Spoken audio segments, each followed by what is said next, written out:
আজ আমরা এসেছি ধামসা ট্রাইবাল রেস্টুরেন্ট।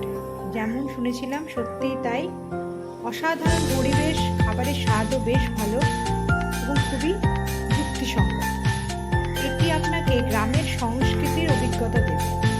বুক মাই শো এর মাধ্যমে আপনাকে আপনার আসনগুলি আগে বুক করতে হবে।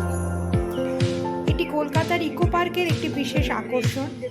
নিউ টাউন ইকো পার্কের 6 নম্বর গেট বরাবর একটু এগিয়ে গেলে একটি ছোট গ্রাম, যেখানে আপনি মাটির ঘর, ধানক্ষেত এবং গরুর গাড়ি দেখতে পাবেন। এর পাশেই ধামসার আদলে তৈরি করা হয়েছে রেস্টুরেন্ট। 22 ফুট উচ্চতা এবং 35 ফুট ব্যাসার্ধের এই রেস্তোরাঁটি উপর থেকে দেখলে সাঁওতালি গ্রামের মতো দেখায়। খাবারের মেনু আছে, বিভিন্ন রকমের থালি পাওয়া যায়।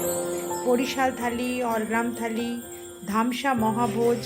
তাছাড়াও আপনার যা পছন্দ হবে, যেরকম চিকেনের থালি, তারপর নানা রকমের সবজি, সেগুলো আপনি অর্ডার করলে আলাদা করে ওরা তৈরি করে দেয়।